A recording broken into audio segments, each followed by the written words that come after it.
नमस्कार दोस्तों, एक बार फिर स्वागत करता हूं आप सबका आपके अपने यूट्यूब चैनल पे। आशा करता हूं कि आप सब बहुत अच्छे होंगे। दोस्तों चैनल पे अगर नए हो तो सब्सक्राइब करना मत भूलें, लाइक करें, शेयर करें। दोस्तों वीडियो के लास्ट तक ज़रूर बने रहिएगा क्योंकि आपको मिलने वाली है बहुत इंपॉर्टेंट इन्फॉर्मेशन। दोस्तों एनआईएस डीएलएड से रिलेटेड आज यहाँ पे इन्फॉर्मेशन अपन यहाँ पे डिस्कस कर रहे हैं। एनआईएस डीएलएड क्यों आखिर जो है अमान्य हुआ सुप्रीम कोर्ट द्वारा, इसके पीछे क्या कारण था?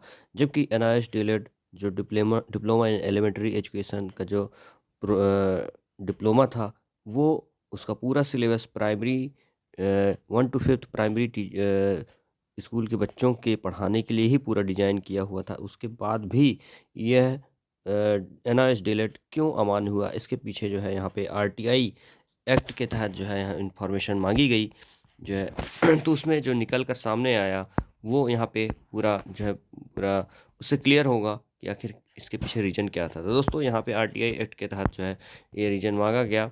Information under the right to information act जो नंदन सिंह बोहरा एनआईएस डीएलएड संघ के जो अध्यक्ष हैं, उन्होंने आरटीआई एक्ट के तहत जो है ये इन्फॉर्मेशन मांगी और उसमें जब वहाँ से जो निकल कर आई इन्फॉर्मेशन, उसको अपन यहाँ पे डिस्कस कर रहे हैं।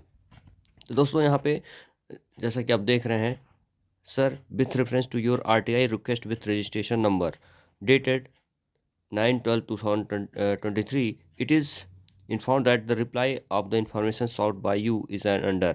तो दोस्तों यहाँ पे जो इन्फॉर्मेशन मांगी गई उसका पूरा यहाँ पे डिटेल दिया गया है। The notification sent by concern department was not published in part 3 section 4 of the gazette of India. तो दोस्तों यहाँ पे जो है इंफॉर्मेशन मांगी गई थी आरटीआई एक्ट के तहत कि आखिर एनआईएस डीएलएड का जो पब्लिक गजट में जो पब्लिकेशन था वो क्यों नहीं हो पाया, तो उसका यहाँ पे रीज़न बताया गया है।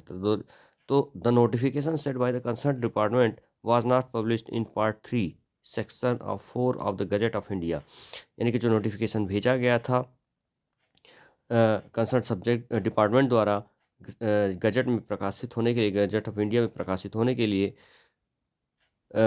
concerned department did not follow the guidelines of this department and did not make the payment required for the publishing the notification। तो इसके पीछे रीजन ये दिया गया है कि जो है did not make the payment required for publishing the notification, और यहाँ पे पेमेंट ना देने का जो है रीजन बताया गया है।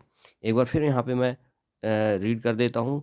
The notification sent by the concerned department was not published in the Part 3, Section 4 of the Gazette of India because the concerned department did not follow the guidelines of this department। यानी कि concerned department ने उस guideline को follow नहीं किया और did not make the payment required for publishing notification, और जो रिक्वायर्ड पेमेंट था वो उसको जो है पेमेंट नहीं किया गया पब्लिशिंग के लिए। In case you are not satisfied with the reply furnished as of you may file first appeal before the first appeal authority of this office।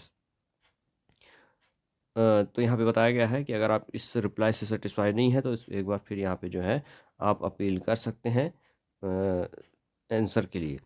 तो दोस्तों यहाँ पे जो रीज़न बताया गया है कि गाइडलाइन को फॉलो नहीं किया गया और जो रिक्वायर्ड पेमेंट थी वो जो है पे नहीं की गई। इस वजह से एनआईएस डीएलएड का जो गजट नोटिफिकेशन में आना चाहिए था वो नहीं आ पाया।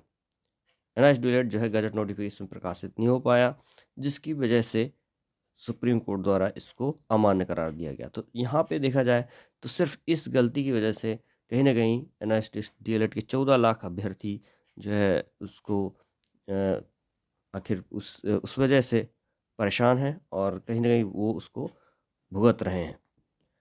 जिन जो जो उनकी गलती नहीं थी वो उस चीज़ को भुगत रहे हैं।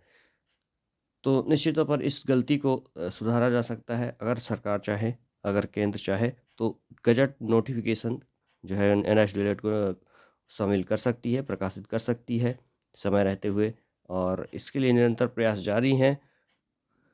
इसी तरह और इन्फॉर्मेशन पाने के लिए चैनल को सब्सक्राइब करना मत भूलें, लाइक करें, शेयर करें। Thanks for watching the video.